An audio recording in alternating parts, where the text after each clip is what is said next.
Alright, so I was scrolling through my For You page and I saw a clip from Batman Arkham Knight. And big spoilers, but the titular bad guy in Batman Arkham Knight is actually Jason Todd. And as a resident Jason Todd fanboy, I think I have something that I need to talk about. Now, I absolutely love the Arkham series. It's one of my favorite game series of all time, and I've played through the entire thing like 4 times. Don't get anything I'm about to say wrong. I absolutely love those games as what they are. They're absolutely amazing. But I think because of media like Batman Arkham Knight and Titans, people have this interpretation of what Jason Todd's motivations are that is a little far off from the truth. Jason Todd never hated Batman. Jason Todd never wanted to kill Batman. Let me explain. So in those 2 series, in the Arkham series and in Titans, it seems that Jason Todd has the motivation of fuck the Bat family. They hurt me, they abandoned me, yada yada yada, they deserve to die or at least be punished. And please remember before you post the entire plot in my comments, I watched 1 episode of season 3 of Titans and none of the rest of them, so if you're about to correct me on if the plot is different, I don't care. This video is not being made to show that I know the plots of those 2 series. I love the Arkham series, so I know his motivation in that, and I think Titans is a very similar issue. But this is more meant to talk about what Jason Todd's motivation actually is. And when Jason Todd came back in the comments, did he have a little bit of resentment for the Bat family? Abso-fucking-lutely. He was killed and then replaced in the job that he found his entire meaning in 6 months. His surrogate father figure, in his eyes, replaced him seamlessly in 6 months. After seemingly for no reason not killing the guy that killed him. I would be pretty fucking pissed too. And when Jason Todd first appeared in Hush, was he basically letting out that childish anger of, oh my god, you let me die? Yeah, he was lashing out like a child in that, because he was like maybe 17. He was a child, so he was lashing out like one. But by the time that Jason Todd becomes Red Hood, his motivations have completely changed. He's matured a little bit. He understands the fact that Batman could not have ever saved him from that situation, and that he is the reason he was in that situation in the first place. He's definitely still got some resentment for Robin, but he's not actively going after him to kill him. When he fought Tim Drake in Titan's Tower, he was doing that to send a message because he realized that nobody really respected him. He actively was pissed that he got replaced, and also that apparently everyone that he ever interacted with fucking forgot about him.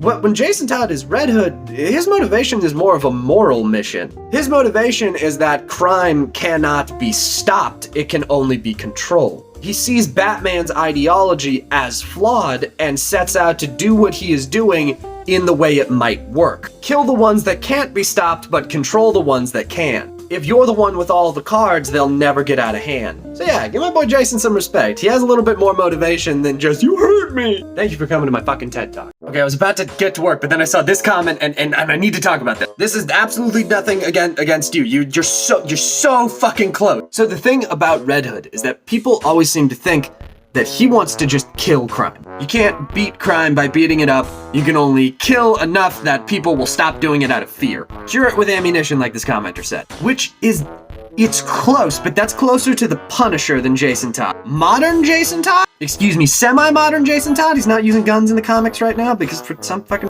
Yes, semi-modern Jason Todd has used guns kind of the same way that the Punisher has. Just kill the criminal. But that wasn't his motivation when he started, and the motivation that I see for Jason is a lot closer to his Under the Red Hood motivation. I think that a lot of writers have sort of taken him in the direction of the Punisher because once he got his own book, they didn't really know how to use that sort of kingpin of crime mentality that he had when he started. Because at the beginning of his journey, he basically was a Gotham mob boss. That's the whole thing at the beginning of Under the Red Hood, where he gets all the mobsters in the room and shows them their lieutenant's heads and says, you work for me now. He was a crime boss on the level of Black Mask, and he did that because the way that he ran his crime organization was very specific. If you're gonna deal drugs, but deal them to the repeat buyers and stay the fuck away from schools. Apart from the drug trafficking scene, they don't really get into the inner workings of Jason Todd's criminal empire, but by the looks of it, he was trying to run a sort of moral criminal empire, if that makes sense. His idea was to control crime. Make sure that the crime that's gonna happen happens under your watch, and make sure that the egregious stuff that nobody wants to happen doesn't. There's even a line that he tells Batman when he's arguing that the Joker should die. I'm not talking about killing Cobblepot, it's Scarecrow, or Clayface, not Riddler or Dent. I'm talking about killing him. Just him. Jason is comfortable with killing. It does not mean that it is his first option. He doesn't believe that all criminals should die. He doesn't believe that all super criminals should die. He just thinks that the ones that will never stop or change need to be put down. And that motivation is really hard to give to a character with a reoccurring book, especially when they don't already have that seat of influence. Because don't get me wrong, Jason Todd did some fucked up shit in Under the Red Hood to get the power that he had. People forget Jason Todd at like maybe 18 got a bag of sawed off heads of the lieutenants of every major Gotham crime family. God damn. It's kind of hard to give that level of brutality to a character with a reoccurring book who's supposed to kind of be the hero. So what do you do for a Lethal Protector style character? Well, you base him off the other Lethal Protector style character. In this case, that would be the Punisher. So slowly over time, as more and more writers took on Jason's independent books, his motivation sort of went into, I'm just going to cure crime by killing it. But I know personally, if I got the reins of a Jason Todd story, I would definitely want to go back to his motivation of, I want to control crime to make sure that the only bad shit that's being done is under my control. Okay, I guess the theme of the day is explaining Red Hood. Not that I'm complaining, like I said, Red Hood fanboy. So the situation in Hush where Jason Todd shows up is a bit confusing. For those of you who don't know, there's a fake out at one point where it's revealed that Hush is actually Jason Todd. He's not, and it gets overwritten almost immediately, but this is the fake reveal. This is way before Under the Red Hood. This is the first time Jason Todd had shown back up in any media since his death. And when he pops back up, he has a very surface level tension with Batman. You let me die, you replace me, I'm gonna kill this pretend. You know, kind of shallow, kind of childish, kind of like he is in Titan. At one point, Batman gets Tim Drake out of Jason's arms and they start to fight. And in that fight, Jason is, again, how could you let me die, yada yada yada. Well, Batman fights back and he kicks Jason's ass because of course he does. Jason's like 19 at the most here. And Jason runs away. Batman gives chase and eventually he catches him. Where it's revealed that it was actually Clayface the whole time and Clayface dissolves in his arm. Batman says that he was able to tell that it was Clayface ahead of time because Jason knew that he loved him. But here's the thing. At the end of the fight, yeah, it was Clayface. But this moment, at the beginning, that's Jason. You see, Jason had already been resurrected and alive for a little while at this point. He had already started to get more training. He had already started on his path to become Red Hood. He hadn't decided on Red Hood yet, but he was already on his way there. When he heard about Hush and what Hush was doing with Batman, he struck a deal with him. He would provide another false lead to Batman as to who Hush was, as well as messing with his fucking head. And what Jason would get out of it is he would be able to see if Batman had any regret for what had happened. Jason wanted to see Batman's face. He wanted to look him in the eyes and ask him, how could you let me die? And see if he had any regret when he said it. Because Jason hadn't been in the Batcave. He hasn't seen the fact that Batman still has his Robin suit on display as like a shrine to his memory. But apparently in that fight, Jason didn't see any regret in his eyes. I'm decently sure it's not only because Batman is just fucking great at masking his emotions, but also because Jason is young and angry at this point, and even if Batman does regret what happened, Jason doesn't feel like he is done enough to show that he regrets it. Hence, Under the Red Hood. So in this moment, Jason doesn't think that he sees regret in his eyes. And when he runs away and Batman gives chase, he slips away from Batman for a moment where Clayface hops in his place. But Clayface doesn't know Jason Todd or his motivations very well. So when he starts yelling at Batman, he starts saying shit like, all I wanted was to be loved, Batman. Stuff that isn't Jason Todd's motivation, really. Which clues Batman into him being Clayface, which makes him think that it was Clayface the whole time. Which was the original intent of the scene in the Hush storyline. Right there, it was supposed to be Clayface. But once it was revealed in Red Hood the Lost Days that Jason had actually been alive this entire time, it was retroactively made that Jason was there for the first half of the fight,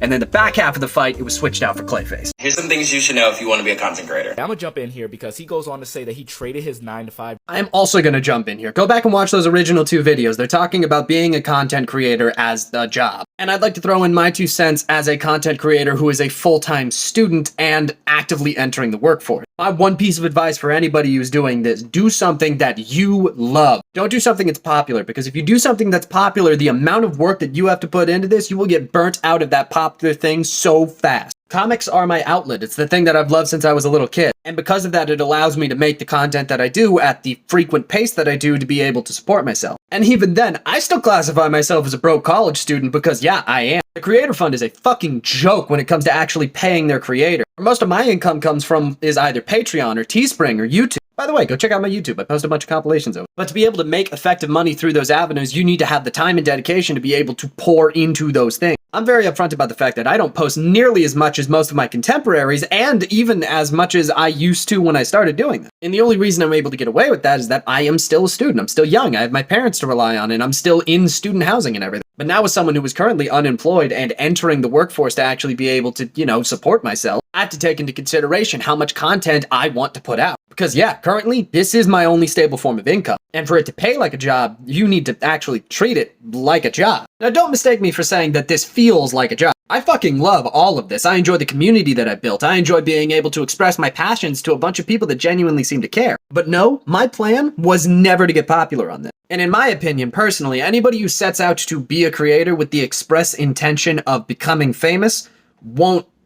you won't reach that success. They'll feel manufactured, they'll feel fake, they won't feel like they actually have passion in what they're doing because it's obvious that they're just doing this for the money. So if you want to be a content creator, you have to approach it first as a passion. Otherwise, yeah, it's just another job. But instead of having like a salaried income and this express amount that you make all of the time, it's up to the will of the people if you make any money at all. Hence why, even though I absolutely love doing this and I love putting out content, I'm still applying for jobs. I'm still trying to get into the games industry. Subtle plug for any hiring game studios out there if you're watching. If you need a 3D modeler or a lighting artist, I will have my degree in April and I will have nothing else to do. So yeah, if you want to be a content creator, absolutely, chase your dream. Just make sure that first and foremost, you are passionate about what you are making and what you are doing. So a couple of days ago, I finally tested negative for COVID. I'm all good. And after taking a couple of days to make sure that I wasn't contagious or anything, I have finally been able to enter into society again. However, the first thing I did with my newfound freedom was to go to the gym, which is good in theory. One problem. I'm dumb. My first day back, I did leg day and I walking so bad. I legitimately am walking around like I have been shot in both knees. So I'm just gonna do myself a favor and we're gonna do this here today. Welcome back to Regrettable Superhero of the Week, the weekly not weekly show where I pick one character at random out of the League of Regrettable Superheroes and then I run him the fuck down. Alright, this seemed to work last time, so we're gonna do this time. Mini, miny, mo. You. What? Nemesis! That is not a hero's name. And that is definitely not what I thought a guy named Nemesis would look like. You're a grown man. Do not take costume advice from Robin. Got your naked legs out here looking like fucking fleshy tree stumps made of pillows. Why an hourglass? Why an hourglass? Your name is Nemesis. Why an hourglass? Swear to God, if your pasty-legged, uncircumcised, hood-looking ass doesn't have time-based powers, I am going to lose my shit. Also, is he destroying a dam? I did get the right. Yeah, I did. Your name is Nemesis, and you're destroying federal property. Are you a hero? All right. Just read it. He's Gritty Danny Phantom. Created by Richard E. Hughes and Pete Costanza in Adventures into the Unknown number 154 in 1965, Nemesis's real name is Steve Flint. He's dead. However, before he was dead, he was a hard-boiled police detective, chasing down a mob boss with the name, I shit you not, of Garrotti. I'm assuming that his cousin's name is something like Tony Strangoletti and Steve Choke or something. I don't fucking know. Garrotti? Really? However, while chasing down Garrotti, Steve gets hit by a fucking train. He wakes up in the afterlife, otherwise known as the Unknown. And apparently just so many people are dying that death is back the fuck up. So Steve takes this opportunity to talk to the Grim Reaper and strike a deal with him. Hey, is there any way that I can get the fuck out of here, bum it back to Earth in a really stupid costume so I can murder the guy who had barely any hand in my death in a really gruesome manner? No shit, he kills Garrotti by pushing him into the exhaust of a fucking rocket ship. Grim Reaper says, hell yeah, I see no problem with that. And Steve returns to life as essentially a superpowered ghost. May I remind you, looks like this. He has just a frankly ridiculous amount of powers. Super strength, flight, possession, intangibility, can change his size, travel through time, read minds, turn invisible. Basically, if Superman was Danny Phantom, that's what we're talking about here. His only two weaknesses are that he has to breathe, which I thought he was dead, I'm not sure why he's got to do that, and that strong illumination neutralizes all of his powers. You can fight him with a big enough flashlight, essentially. Apparently, he was so good at fucking gruesomely murdering Garrotti that the Grim Reaper's like, you want to do that full time? Ta-da, you got a superhero. I don't know if I'd call him regrettable. Is there some potential there? He's just half-baked. Not regrettable. Just weird. Okay, this is every lantern ring. Alright, starting out, we got the classic green. On the emotional spectrum, green means willpower, and how much willpower you have is how powerful the ring is. It can construct anything that you imagine, and the way that you imagine something is the way that it will be made. Kyle Rayner is an artist, so his stuff is a lot more artistic. John Stewart's an engineer, so his has got a lot of nuts and bolts and actually is built like an engineer. that sort of thing. The next ring is yellow, which stands for fear. This can either be the ability to instill great fear or the ability to harness great fear. It is the emotional opposite to green, which is willpower, which doesn't really make any sense from an artist's perspective, because then that means that red should be the opposite of green because it's opposite on the color. Anyway, it is essentially a Green Lantern ring using a different emotion. The next one we got is the Star of Sapphires, otherwise known as the Violet ring. I always call this violet, but I always think it looks pink. I think it looks pink. On the emotional spectrum, violet means love. However, it is also important to mention that the Star Sapphires are an all-female core. And on top of that not only do they embrace all emotions intensely, meaning that sometimes their thought process can be altered by the ring itself, but also that the rings are specifically given out to people who have loved and then lost their love, but also to people who have loved and then been spurned by those who loved them. Originally, the rings were given out to people specifically so that they could take revenge on those who had spurned them. They have a cool secondary power that not only do they create constructs, but also if someone that they love is in danger, they can immediately teleport to that person's aid. Next up, we got the Red Rings of Rage. These rings are given out to people who hold incredible rage in their hearts. Also a cat. His name is Dexstar. He's a little feisty fucker. And maybe holding incredible rage in their hearts is a wrong choice of words, because this ring specifically has a thing that it replaces the heart of the person wearing it, meaning you cannot take it off without killing you. Another cool but also kind of gross secondary power that the red rings allow their users to have is that their blood is replaced with napalm blood that they can then vomit out as an attack. Now we have one of my personal favorites, the Orange Ring of Avarice or Greed. There's only ever one wielder of an orange ring in existence at any given time. And that is because that wielder then kills everyone else who tries to put a ring on because they need to have it. They are the only ones who can hold it. Mine is mine and yours is mine and mine and mine and mine not yours. Basically think the One Ring from Lord of the Rings if it could create constructs. But also those constructs are all of the people that the wielder has killed while wearing the ring. It's so cool. It's crazy as fuck. Next up we got the Blue Rings of Hope. Now the Blue Rings are special because they are actually the most powerful rings. However, their users very rarely actually use it offensively. One of their most known powers is their ability to hypercharge any ring around them regardless of color. It's also essentially immune to the powers of basically any other ring. These fuckers are scary. Be happy they're monks. And lastly, we have the Indigo Ring of Compassion. This is scary. This is a punishment. These rings force the users to feel insane amounts of compassion and are usually only given to hardened criminals who were never chained. They can also emulate the powers of any ring around them. The last two rings are black and white, and those are complicated enough that they're gonna get their own video. Alright, this is a part 2. Go back and watch part 1 if you want to get some context. We're talking about all of the lantern rings, and we've covered everything up to black and white. And also all of the newer lantern rings. On that, actually, I should probably say, I'm not super up to date with the newer stuff. Not really for any particular reason, just A lot of my info comes from like pre-New 52 lore. I stopped reading Green Lantern consistently before Simon Baz and Jessica Cruz like showed up completely. If anything I've said up to this point is wrong or incorrect, I'm absolutely sorry. Feel free to correct me in the comments. With all that shit out of the way, let's talk black and white lantern ring. Starting with the black ring because it's fucking cool and creepy as hell. So first things first, every single member of the Black Lantern Corps is dead. Or at the very least, has been dead before. Black Lantern rings initially start off completely uncharged. However, every time they kill someone and remove their heart, 0.01% of the power of the ring gets restored to every Black Lantern in the Corps. As well as that person they just killed also becomes a Black Lantern. Also, Black Lantern rings can't be removed by physical force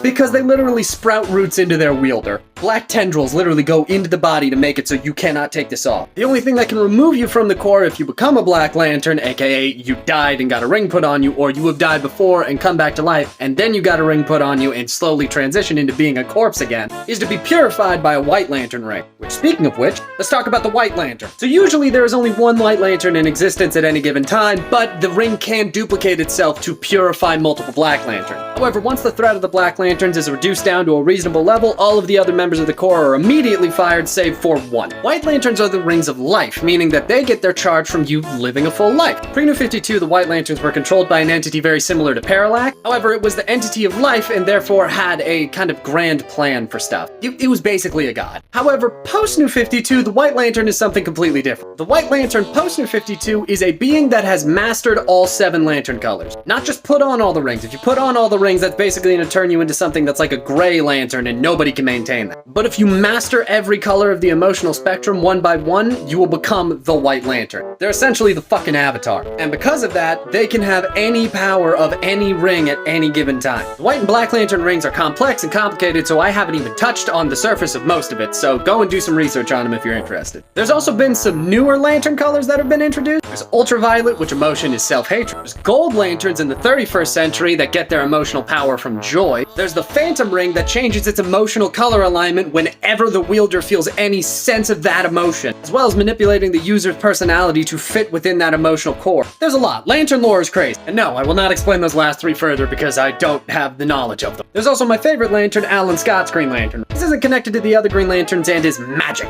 His is made of cold green fire and cannot directly affect anything made of wood. It's great. Alright, hope that helps. What does the Lazarus Pit feel like? And I don't mean like, what does it feel like to spit in the face of the universe, de-aging yourself tens of decades so that you can live for an ungodly amount of time? I mean like physically, what does the Lazarus Pit feel like? It's repeatedly called the waters of the Lazarus Pit, but like, this might just be me, but my water doesn't usually glow green, and usually it's all bubbly. Like, what does that, there's no way that just feels like taking a dip in a pool. Is it warm? Is it cold? Does it feel carbonated? How thick is this liquid? Does this feel like water, or does this feel closer to taking a bath in cream? Does it tingle? Does this basically feel like taking a dip in Mountain Dew mixed with aloe vera? I am just so fascinated to figure out what this fucking ooze from TMNT looking ass water feels like. Do you have to take a bath after taking a dip in the Lazarus Pit? Everyone always just seems to walk away, so maybe it's kind of acidic? Because there's no way that smells good. No one's filtering the pit. What do you guys think? What do you guys think that this shit feels like? Because I need to know. After being in quarantine for 2 weeks and not having my hair cut for a week before that, god damn, it is nice to be back. When you have a look that you've maintained for over a decade like mine, it's really hard when you get stuck inside and cannot access the ability to cut your hair. Because it's not like I can get the back of my fucking head on my own with this haircut.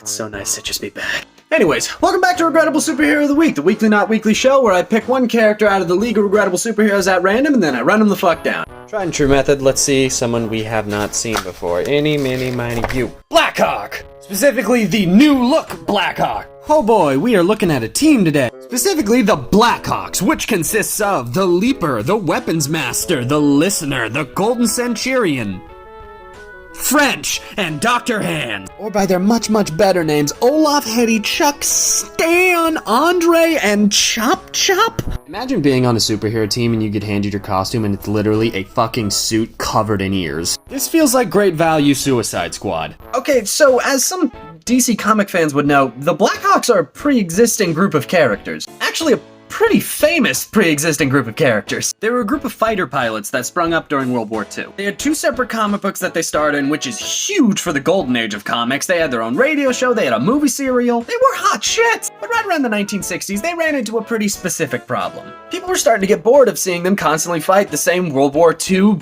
coterie of bad guys, as well as still flying around in like twin-engine bombers when this is the fucking Cold War. Technology has advanced, my guy. So premiering in Blackhawks number 228, they had a redesign. And the origin of the redesign, it's just, brilliant. A literal panel of government officials as well as Batman, Superman, and the Flash told them to their face that they sucked. Batman is quoted as saying, to put it bluntly, they just don't swing. If I heard any Batman say that, I think it would deal actual psychic damage. So they were issued by the government new costumes and identities. Here's what they are, because they're so much more ridiculous than they look. Andre, the French guy, was apparently like Face from the A-Team. He would like seduce his way into missions so he could get control. Well, the government gave him a suit full of a bunch of pockets that have gadgets in them and made him the tech guy named Monsieur Machine. See, I could read that, it was just a joke at the beginning. If you already left a comment, I'm going to laugh at you. Chop Chop was originally the team's Chinese racial stereotype. His name was Chop Chop, of course it was. He was given metal gloves and renamed Dr. Hands. He's not a doctor, so I don't know why. Also does not explain the suit. Stan's real name is apparently Stanislaus. He's Polish. He was their strongman, and then they gave him an Iron Man suit. This dude's supposed to be an acrobat. They gave him a suit covered in rubber rings so he could bounce around. Chuck was apparently the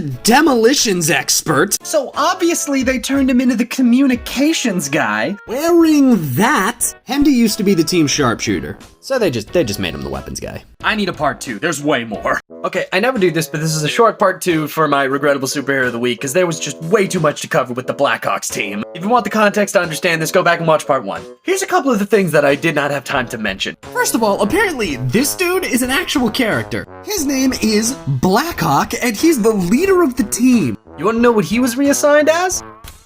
He wasn't. You gotta keep his name and costume. I would be so fucking mad if I was on that team with that fucking asshole. And I, as the demolitions expert, got a suit covered in ears, and this fucker gotta keep his pilot's coat. The Blackhawks were also assigned to an entirely new government peacekeeping organization named George. The Group for the Extermination of Organizations of Revenge, Greed, and Evil. I wish I was creative enough to come up with a name as ridiculous as that. These guys only lasted 14 issues. They didn't get canceled or anything, they just immediately reset to where they were before. And have basically stayed that way ever since. Yep. Panda seal of regrettability. That was dumb as fuck.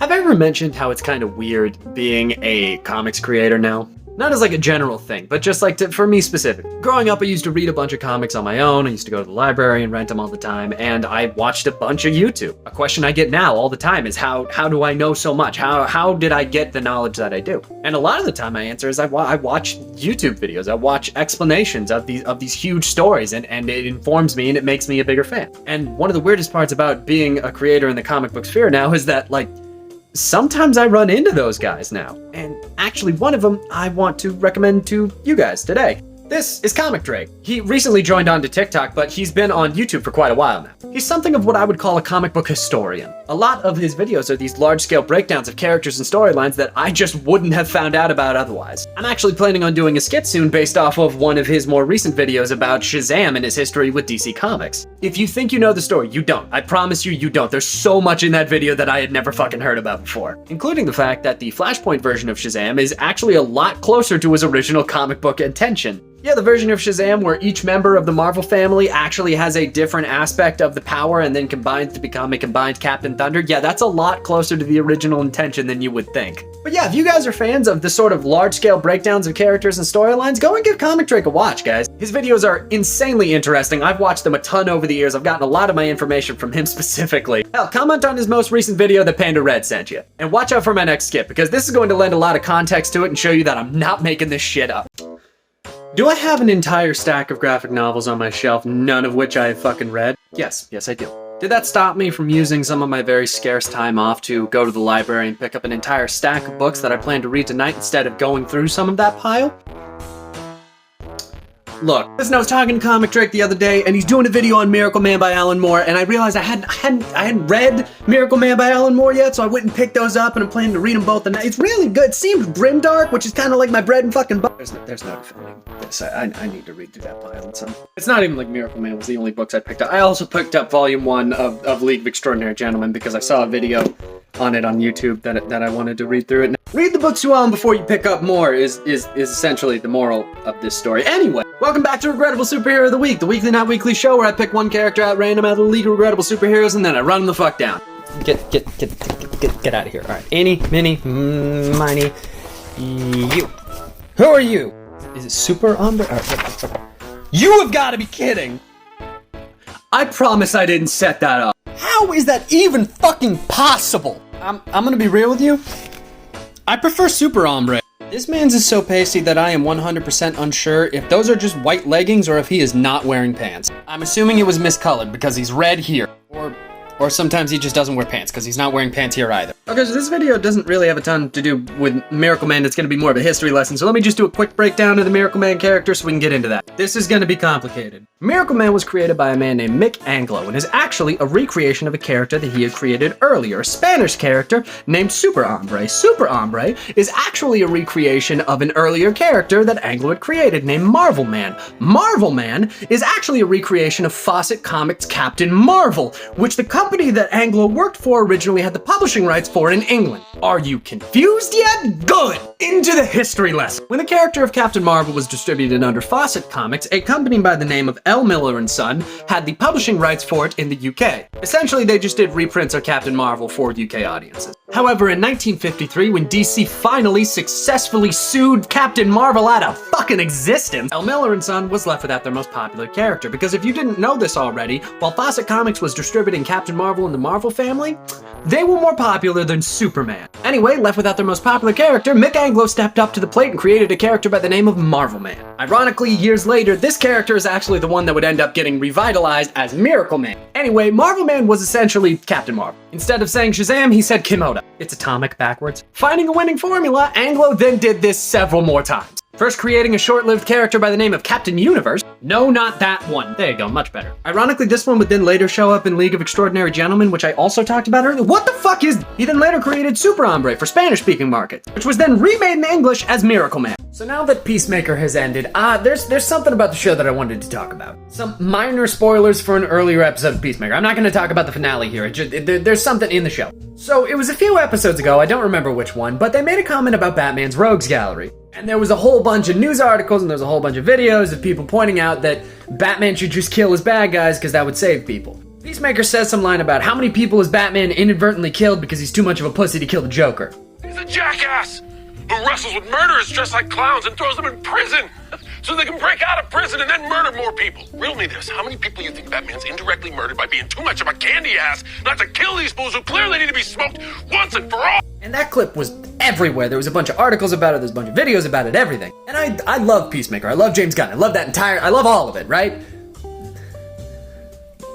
But that scene, I think people are taking that as a lot deeper criticism than it actually is. That's like baby's first criticism of Batman. I was talking about it with my roommate and I realized that I've heard those lines before. Like I heard a very similar statement said before and I was trying to figure out where. And then I remembered. All the people I've murdered, I let you live. I never kept count. I did. I know. That was from the Dark Knight Returns animated movie. That movie came out in 2013. I thought it might actually be in the original Dark Knight Returns, but like, I read the book and the fight scene between the Joker and Batman is like 12 panels maybe. But then I thought about it even more.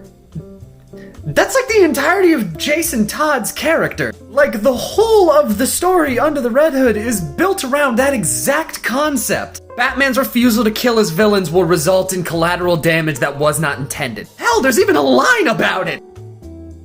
Ignoring what he's done in the past, blindly, stupidly disregarding the entire graveyards he's filled, the thousands who have suffered, the friends he's crippled. Like, yeah, it's just one part of Jason's motivation, but like, still, I'm not annoyed at the show for making the criticism, because everybody's made the criticism. I would assume the show to make the criticism. I think my annoyance more comes from the fact that people are lauding that as, like, insightful to Batman's character. And yeah, it was.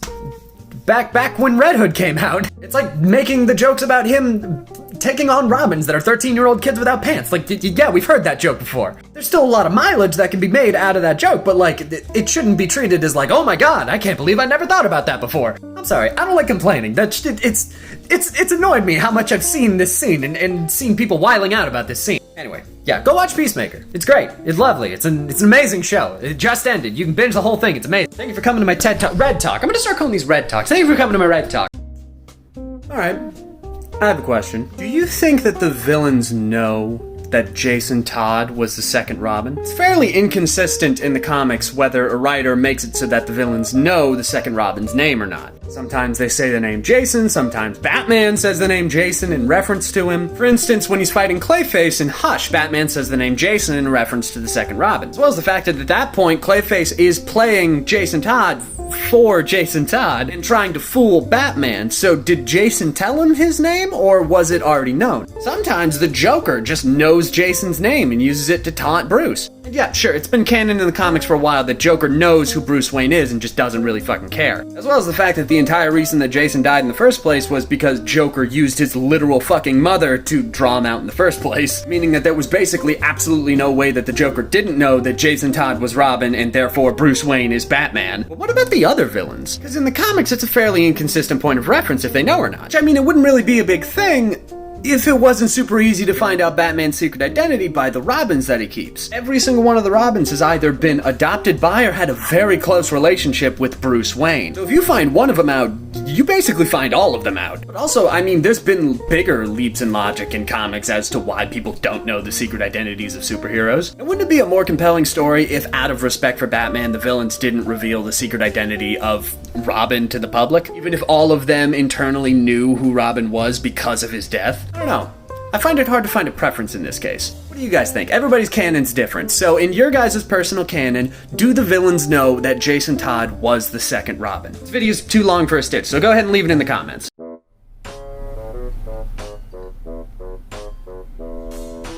The Owl movie? What character from a movie that is essentially warrior cats if they were owls could I possibly look like?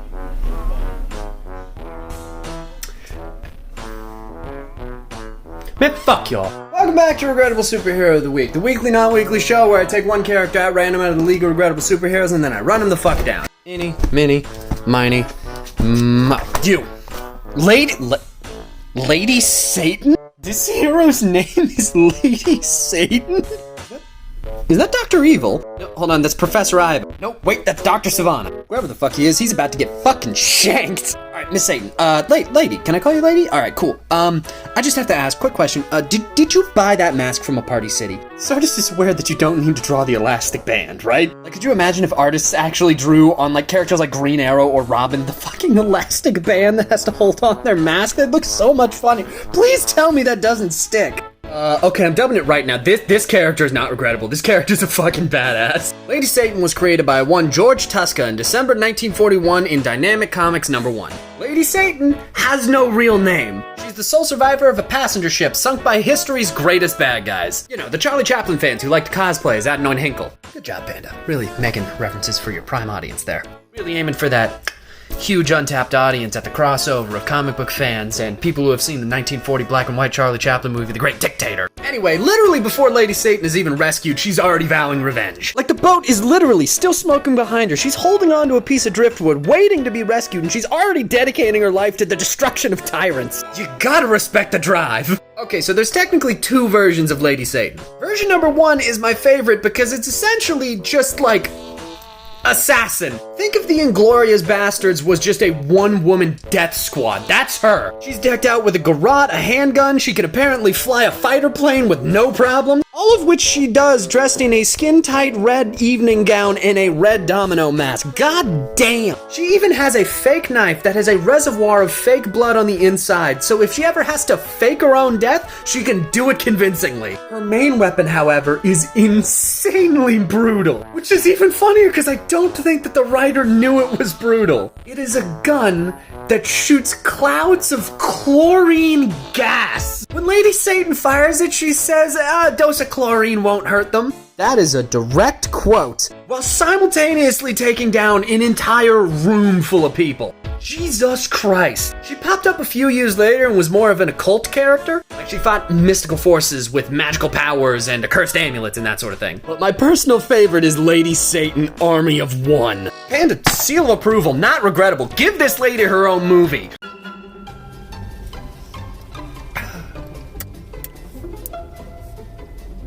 You ever wonder what Green Lantern's constructs feel like? Like, they're made of hard light. There's no real world equivalent to what those would feel like. I would imagine most of them would be smooth, right? Like artificially smooth, like molded, like plastic or glass. But at the same time, the Green Lanterns have created like biological-ish constructs before. Like constructs that mimic biological life down to like hairs and shit. So does that hair feel like hair, or does it feel like strands of plastic in the shape of hair? And on top of that, what does temperature feel like? Like, it's canon in the comics that their suits are construct, and because of that, the black parts of their costumes are extremely cold because it's the absence of light, while the green parts are hot because it's very bright. So does that mean that all of their constructs are very hot? Like when Green Lantern makes a fist from his ring, does it feel like a heated glass fist hitting you? I don't know. Stitch's video, let me know what you guys think. Never leave me alone in a bookstore. I was left alone and was supposed to be responsible for my own spending, and like, I can explain. Listen, this specific run of Teen Titans was the books that kind of got me into comic books. I cannot tell you how many times I rented the Jeff Johns run of Teen Titans from the library when I was a kid. And when I tell you I've looked at every comic shop I can to find these fucking things, and I just go on a walk and then suddenly I find the whole fucking run. Not the whole run, volumes 4, 5, 6, and 7, but that's not really a problem because the library I used to live next to didn't really have volumes 1 through 3 or any of the volumes after 7, so who fucking cares? I also had the first Titans book that I ever read as well, so I'm so psyched. Will these live up to how I remember them? Absolutely not. Do I care? No, because they're mine now! I needed to share this with somebody, so excuse my nerding out. Alright, I'm gonna go into my cave and not talk to anybody until I've read all of these, so let's see y'all. So, I'm feeling hypothetical today, and I don't really have enough time to film a skit, so here's what I'm gonna do. Here is Panda's hypothetical top list of characters that he would literally commit crimes to play. I don't think that this one needs to be said, really. Hashtag Panda Red Hood for just good measure, but like, people have made fan art of me of that exact picture, so like... I have been given, not bought, given 5 variations of this helmet. I know I said it was in no particular order, but that one's definitely number 1. Alright. Number 2, just hear me out, okay? He would be so fun to play. Like, he's such a dick. I just want a Batman to punch me in the face on screen, if I'm gonna be fully honest here. As an extension of that, basically any one of Batman's rogues I would be 100% down for. I would say I specifically would love to play, like, Anarchy or Black Mask, but I'm way too old for Anarchy, and I'm pretty sure that I'm way too young to play Black Mask, so... Okay, this next one's probably never gonna get his own movie, or even a TV show, or even gonna show up on screen, ever, but I would love to play this guy so fucking much. For the 12 of my audience members who knows who Mr. Miracle is, come on, you can't tell me that would not be just so fucking cool to see. I would love to play specifically this version of Scott Free in an adaptation of specifically this comic. Mr. Miracle is such a fucking cool kid. I would kill for this. I will say though, I'm like 6'1" and over 200 pounds, so like, if they did this right, they would need to cast somebody bigger than me to play Barda, which would be... It'd be hard to find, but it'd be so fucking cool. I think the most surprising part of this list is that I wouldn't put Batman on this list. Not because I wouldn't want to play him, it's because I don't think I would be a good fit for it. My voice is too high, and I don't think that my features are hard edge enough to play Batman, if that makes sense. Also, this is my resting face, so like, scowling is difficult. You will notice a running theme of cocky grins in the characters that I would want to play. Okay, so hear me out, okay? I mean, hell, even sometimes he has a mohawk. I mean, it'd be so fucking cool. Can this character be written insultingly? Absolutely. Can he be done right, though? If his run with Red Hood and the Outlaws didn't make you feel emotions at least once, you were either not human or you were lying. Okay, so this character isn't technically, like, a real character in the DC canon yet, but, like... I mean, come on. No, because, like, could you imagine Bill the Henchman showing up in, like, Gotham Knights or something as, like, a Turk Barrett-style character? Just the henchman that always gets his ass beat, but all of the heroes know? It would be so cool. So, like, I'm a fanboy, so of course I have more, but I'm running out of time, and I don't really want to make a part 2 right now. So let me know if you guys want to see more characters, Marvel or DC, that I would fucking murder to play. Why are there so many comments like that? Hold on. Alright, there's nothing on the floor, right? Alright, let's just fucking set you there. Is it because I usually film from this distance? Like, this is me compared to a door. It's like... It's not that far. I'm not insulted, it's just that every single time I mention my height, people have said that they thought I was way shorter, so like... Why? Alright, I did it for DC yesterday, let's do it for Marvel today. Here's Panda's list in no particular order of Marvel roles that he would literally commit crimes to play. So I'd have to bulk up like crazy, but I would love to do some sort of like more comic accurate version of Eddie Brock. Don't get me wrong, the Venom movies are fine, they're super cheesy and great and they know exactly what they are, that's awesome. But like, I would love to be like that version of Eddie when he first started. Or even just, an Eddie Brock that is a little bit closer to his comic book personality. Just, I think that playing Eddie would be super fucking fun. And bouncing off of that, actually, either of the Spider clones, Kane or Ben Reilly, I would fucking kill for. Which is, it's weird because I don't think that I would do a good Spider-Man because I think just my aura is a little bit too crass for Peter Parker. But these two edgy boys, I could pull them off. Even though that wouldn't actually make any sense because since they're literally clones of Peter Parker, they would need to look and sound exactly like him. Whatever, this is hypothetical. This doesn't need to make sense. Okay. Listen, Ryan is fucking perfect for the role right now. Don't get me wrong. He is exactly what I thought Wade Wilson would be like in live action. I just want to be like a variant or something because I fucking love this character my entire life. I think I could do it. Maybe. And actually, regarding characters that already have perfect casting that I would want to play. Yeah. Listen, Charlie is an amazing cast for Daredevil.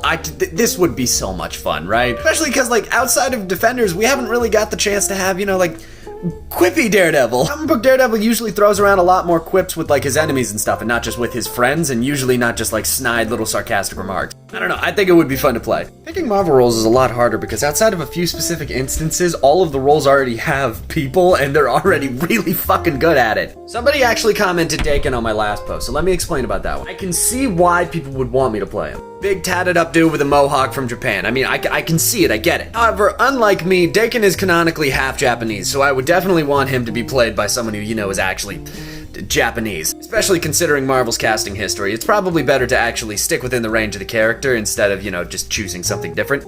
No hate, but the things I would do to play Max Dillon Electro. Don't ask me why, I do not know, but ever since I was a kid, Electro has been my favorite Spider-Man villain, and I would fucking kill for that shit. Now, I'll be honest, I don't think that I have the looks for this one, but I would love to play Johnny Storm. This would be the coolest shit. It would be nice to show, what comic book Johnny Storm is like, where he's not 100% a dick all the time, but is just kind of like a fun-loving dude. That would be so much fun to play. Alright, I'm running out of time again. Who do you think that I would be suited to play in the Marvel Universe? Leave it in the comments, and let me know if you want to see another one of these, because these are actually really fun hypothetical exercises to do. Did I get invited to the Batman premiere in New York? No. Did I then, purely out of spite, buy tickets to my local premiere on Tuesday? Only being 4 days early, but still early, kinda? So I needed to buy a Batman shirt, because ironically, I don't actually own a shirt with the Bat logo on it. I get so many in my fucking P.O. box now, aren't I? I'm an extra large, just for when it inevitably happens. Anyway, I went out to buy a Batman shirt today, and I actually got one that was, licensed for the movie, and I got it in my size and everything, and this shirt is tight to an extent that it is almost funny. I refuse to believe this is an extra large, but I am going to wear it for the entirety of the video because it's goddamn funny to me. I will say, this thing being as tight as a tube sausage wrapper does make my arms look fucking great in this thing, though. I didn't know I was buying a two-toned bat suit. This is pre-washing. It's probably gonna shrink after this. I'm gonna be honest, I don't really know how to transition out of this whole bit that I'm doing here into the opening. Welcome back to Regrettable Superhero of the Week, the weekly not weekly show where I take one character at random out of the League of Regrettable Superheroes and then I run them the fuck down. That knocked everything over. Eeny, meeny, miny, you. Sit. Fuck. I'm just gonna. Fuck! Trying again. Eeny, meeny, miny. You. Shit! One more fucking time. You. What the fuck is this? This is, the Magic Man! That sure is a costume. This man picked his costume out of the closets of Madame Xanadu, Steve Rogers, and Peter fucking Pan. Did you really need to chop the sleeves off of the old Nomad suit, dude? Seriously? Sir? What is coming out of them when you're hitting them? Yeah, this one's weird. Magic Man was created by Richard Hughes under the pen name Zev Zimmer in Forbidden Worlds number 125 in February of 1965. His real name is Tom Cagril, the direct descendant of Alessandro Cagliostro. And although Cagliostro is from the 18th century, Tom is his direct son. Alright. Tom inherits magical powers from his deceased father. Apparently it's just fucking hereditary. And unlike most superheroes, is stationed in Vietnam. And assumes his superhero identity of Magic Man out of costumes that he found in the trunk of a car. After this, Magic Man travels back to the States to do the superhero thing and fight some crime. And and is accompanied by his sidekick, formerly his drill sergeant turned roommate, Sergeant Kilkenny, who thinks Magic Man is the shit, but thinks that Tom is a, and I quote, a sissy. Magic Man also has a Batman-Catwoman relationship with his supervillain Demonia, who is a sometimes spy for the Chinese. I don't think I have to say that this character didn't last very long. He only appeared for 16 issues, which is not actually surprising because his creator didn't want to do it in the first place. He thought that superhero comics were a dying medium, which, I mean, like, I don't know if he was right on the ball there. With some work, this guy could be fixed, but yeah, no, regrettable. And that is going to be it for this month. Thank you all so much for watching. I just want to take a moment to thank all of my lovely supporters over on Patreon. Alicia Vandekop, Allison Knopp, Asher Dolworth, Axel Overcamp, Bill Bro, Blue, Brandon Laney, Cassie Pace, Chaz Masters, C. Randy Gamble, Danny Walker, DeCassowary, Diandra, Dragonfang, Edgar Lacone, Erica J. Grosscomp, Fancy Man, Gas Boss Gate Light Girl Keep, Gummy Bud, Justin Smith, Jenny Chanti, Kat Stevens, Christina Odd, Linda Mackert, Ma Goo, Mary Baldwin, Matthew Church, Pandora A, Patricia Chops, Pinchy Mugray, Silent Princess, Silver Bullets 23, Sering, Tarara, The Firebranded, Theresa Harrison, Tyler Bryan, Under the Red Hood, and Victor Viral, as well as all of my other wonderful supporters over on Patreon. And if you would like your name read out in the credits of every single YouTube video that I make, feel free to hop over to Patreon and donate at least $15 or more. Or hey, even donate as little as $1. Anything helps. Thank you all so much for your continued support. None of this can happen without you guys, and I think that's it for this month, so I will see you next time.